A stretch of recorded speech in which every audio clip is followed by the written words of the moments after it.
السلام علیکم ورحمۃ اللہ وبرکاتہ۔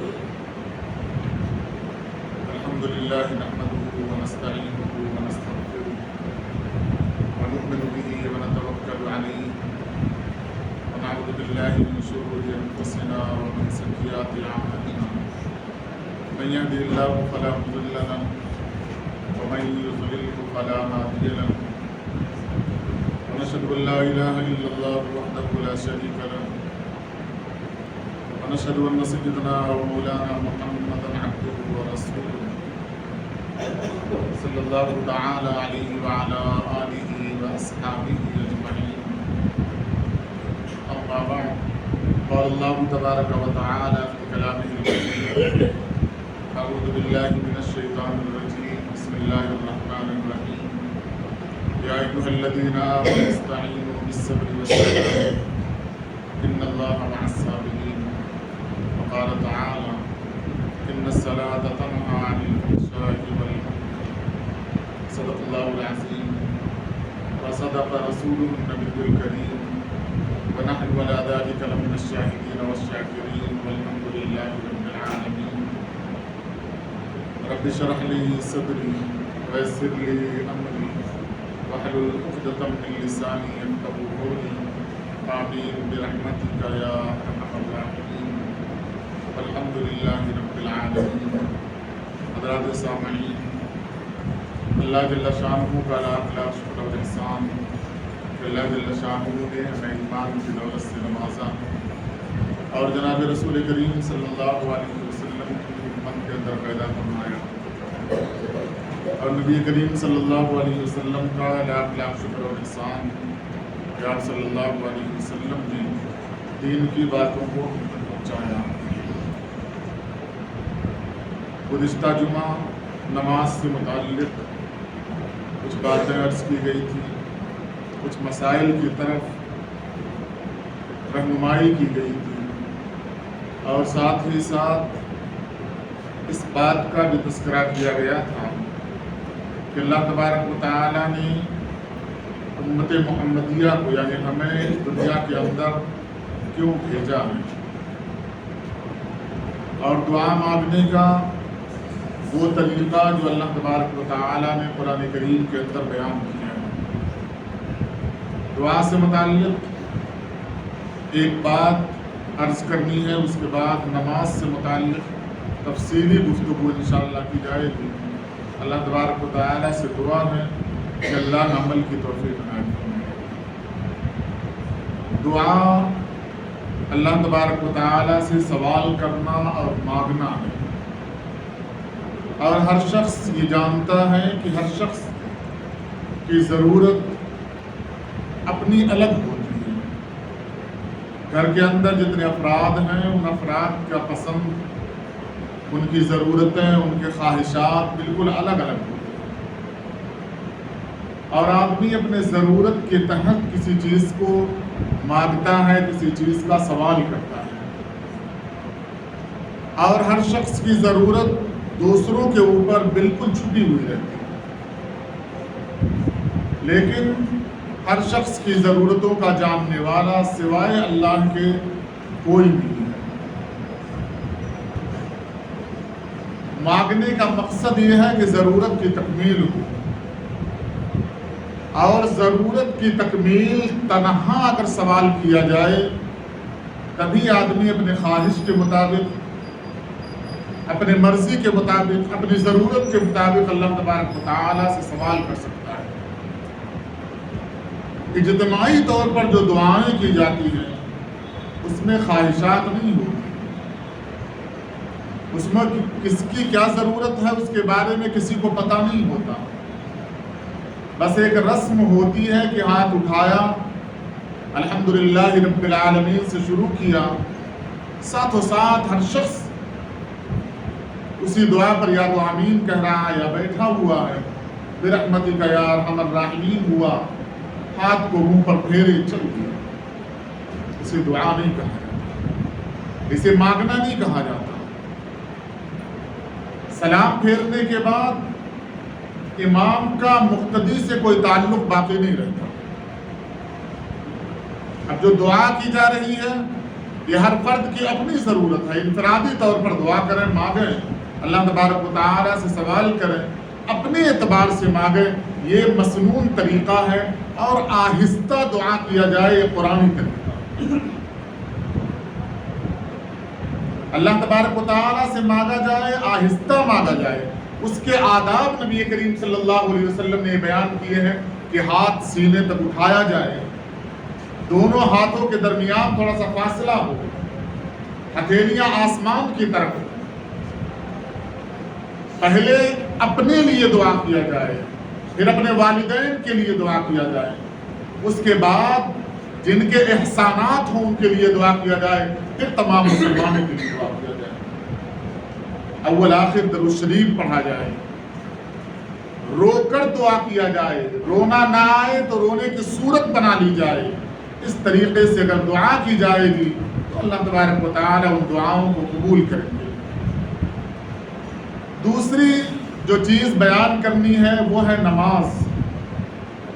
عبادات کے اندر نماز کو اللہ تبارک و تعالیٰ نے دین کا ستون قرار دیا ہے، دین کا کھمبا، پلر، جس پر پورا دین جس پر ٹھہرا ہوا ہے، رکا ہوا ہے، وہ ہے نماز. جتنی عبادتیں اللہ تبارک و تعالیٰ نے فرض کی، ان عبادتوں کے فرضیت کا طریقہ بالکل الگ تھا. جبرائیل امین کے ذریعے سے اللہ تبارک و تعالیٰ نے اپنا پیغام دنیا کے اندر بھیج دیا. وہ پیغام دنیا کے اندر آیا، اللہ کے نبی صلی اللہ علیہ وسلم نے بتا دیا کہ یہ اللہ تعالیٰ نے فرض کر دیا ہے. حج ہے، زکوٰۃ ہے، رمضان المبارک کے روزے ہیں، انہیں اللہ تبارک و تعالیٰ نے جبرائیل امین کے ذریعے سے دنیا کے اندر نازل کر دیا. آپ صلی اللہ علیہ وسلم نے اسے بتا دیا. لیکن عبادت کا وہ طریقہ جسے نماز کہا جاتا ہے، یہ بڑی اہتمام کے ساتھ اللہ تبارک و تعالیٰ نے ادا کیا ہے، عطا کیا ہے. اور یہ تصور دے کر، یہ کہہ کر عطا کیا ہے کہ یہ تحفہ ہے، یہ گفٹ ہے، یہ ہدیہ ہے. کس کی طرف سے؟ حق جل شانہ کی طرف سے. جو ذات بڑی ہوتی ہے، جس کا مقام بڑا ہوتا ہے، اس کا دیا ہوا گفٹ، تحفہ بڑی اہمیت کا حامل ہوتا ہے. آدمی چھوٹی چھوٹی چیزوں کو رکھتا ہے کہ میرے فلاں استاذ نے دیا تھا، فلاں شخص نے دیا تھا، فلاں رشتہ دار نے دیا تھا، اور اس تحفے کو زندگی بھر سجا کر، سنوار کر، بنا کر رکھتا ہے، بار بار اسے یاد کرتا ہے، کیونکہ دینے والے کی اہمیت ہے، اس کے مقام کا اندازہ ہے، اس کے بارے میں معلومات ہے. اللہ تبارک و تعالیٰ نے اپنے تمام بندوں کو یہ ہدیہ اور تحفہ دیا ہے نماز کا، لیکن ہم اسے ان ہدیوں اور تحفوں کی طرح استعمال نہیں کرتے. اسے بتاتے نہیں ہے کہ میرا رب ہے، میرے رب نے اسے دیا ہے. کیوں؟ اللہ کی ذات کو ہم پہچانتے نہیں ہیں، اللہ کا تعارف ہمارے سامنے نہیں ہے. اللہ کے بارے میں صرف ایک صفت معلوم ہے کہ اللہ غفور الرحیم ہے، وہ مجھے معاف کر دے گا. اس واسطے اس غفور اور رحیم کی صفت کے اندر اللہ تبارک و تعالیٰ کی ذات پوری ڈھک گئی، چھپ گئی. اتنا آسان ہم نے بنا لیا، ہم نے ماں کی طرح بنا لیا. ساری غلطی کی جائے، ماں کو راضی کر لیا جائے، ماں ڈانٹ دے گی، تھوڑی دیر کے بعد کھانا دے دے گی. پوری دنیا کے اندر یہی بتایا گیا کہ ماں کی یہ صفت ہے کہ غصہ زیادہ دیر تک نہیں ٹھہرتا، اور بتایا گیا ماں سے کئی گنا زیادہ محبت کرنے والے حق جل شانہ ہیں، 99 درجہ اس سے زیادہ محبت کرنے والے اللہ تبارک و تعالیٰ ہیں. تو یہ تصور آتا ہے جو ماں ناراض ہوتی ہے، تھوڑی دیر کے بعد کھانا دے دیتی ہے، راضی ہو جاتی ہے، اللہ بھی ایسا ہی ہوگا. تو ہم نے اللہ کو بڑے ہلکے میں لے لیا. اللہ نے قرآن کریم نازل کیا ہے، اپنا کلام بھیجا ہے، اپنا تعارف بھیجا ہے، اپنی رحمت کا تذکرہ کیا، جلال کا تذکرہ کیا، اپنی ذات و صفات کا تذکرہ کیا ہے، عاد و سمود کا تذکرہ کیا کہ میرا یہ جلال ہے، میری یہ طاقت ہے. قوم لوط پر عذاب آیا، اس کا تذکرہ کیا اللہ تبارک و تعالیٰ نے. سخت آندھیوں کا تذکرہ کیا اللہ تعالیٰ نے. آگ کی بارش کا تذکرہ کیا اللہ تعالیٰ نے. پہاڑوں کو روئی کے گالوں کی طرح اڑا دینے کا اللہ تبارک و تعالیٰ نے تذکرہ کیا، یہاں کہاں ماں کی ممتا ہے؟ یہاں کہاں ماں کا تذکرہ، کہاں محبت ہے؟ کیا قوم لوط اللہ کے بندے نہیں تھے؟ کیا عاد و سمود کی قومیں یہ اللہ کے بندے نہیں تھے؟ کیا نوح علیہ السلام کی قوم یہ اللہ کے بندے نہیں تھے؟ جن پر عذابات آئے کیا وہ اللہ کے بندے نہیں تھے؟ ہم گناہ کرنے کے بعد اتنے جھری ہو جاتے ہیں کہ اللہ تبارک و تعالیٰ کو سوچتے اللہ غفور اور رحیم ہے، معاف کر دے گا، یوں نکل جائیں گے۔ آنکھیں بند ہوں گی تب پتا چلے گا کہ اللہ کی ذات کیا تھی، ہم نے سمجھا کیا۔ اللہ تبارک و تعالیٰ نے اپنی عبادت کے لیے طریقہ کار بتانا تھا، کیسے عبادت کیا جائے گا، کیسے جھکا جائے گا، وہ ہدیہ اور تحفہ دینا تھا۔ نبی کریم صلی اللہ علیہ وسلم کو معراج کروا دی، 50 نمازیں دے دی، اور ایک تصور دیا کہ ہم نے پیدا ہی اسی واسطے کیا تمہیں، وما خلقت الجن والانس الا لیعبدون، اپنی عبادت کے لیے ہم نے تمہیں پیدا کیا ہے۔ اس پیدائش کی، اس عبادت کے علاوہ تمہاری پیدائش کا کوئی مقصد نہیں ہے، یہ اللہ تبارک و تعالیٰ نے ہمیں تصور دیا۔ 50 وقت کی نماز دے دی، جب عبادت کے لیے ہمیں پیدا کیا تھا 50 وقت کی نماز دی، نبی کریم صلی اللہ علیہ وسلم نے دے دیا کہ جب عبادت کے لیے پیدا کیا گیا تھا، اب جائیں گے دنیا کے اندر عبادت کریں گے۔ موسیٰ علیہ السلام سے ملاقات ہوئی، موسیٰ علیہ السلام نے کم کروایا، اور دلیل کیا دیا کہ تجربہ ہے میرا، میں نے دیکھا ہے اپنی قوم کو 2 وقت کی نماز نہیں پڑھ پاتی تھی، آپ کی قوم 50 وقت کی نمازیں کیسے پڑھیں؟ شریعت نے احکام کے ساتھ تجربات کی بھی بڑی قدر کی ہے، لیکن وہ تجربہ شریعت سے ٹکرا جائے، اس تجربے کی شریعت کے اندر کوئی اہمیت نہیں۔ شریعت کے اعمال باقی رہے، اس پر آدمی رہے، اس پر قائم رہے، اس کے بعد تجربات کی روشنی میں بیان کرتا رہے، شریعت اسے تسلیم کر لیتی ہے۔ موسیٰ علیہ السلام کے مشورے کی بنیاد پر آپ صلی اللہ علیہ وسلم 9 بار گئے تھے اللہ تبارک و تعالیٰ کے پاس کم کرانے کے لیے نماز، 5 وقت کم ہوتی رہی، جب 5 وقت نماز بچی لے کر آنے لگے، موسیٰ علیہ السلام نے کہا 12 اور کم کرا لیں۔ اللہ کے نبی صلی اللہ علیہ وسلم نے فرمایا نہیں، اب شرم آتی ہے، کتنا کم کرایا جائے، کتنی رعایت کی جائے گی، کتنا سفارش کی جائے گی، کتنی بار کہا جائے گا، اب شرم آتی ہے۔ جب یہ کہہ دیا نبی کریم صلی اللہ علیہ وسلم نے، غیب سے آواز آئی، 5 وقت ہی نماز اصل میں مقصد تھی، یہ عبادت 5 وقت کرائی جائے گی، لیکن ثواب 50 وقت کی نماز کا دیا جائے گا، اس واسطے یہ طریقہ اپنایا گیا۔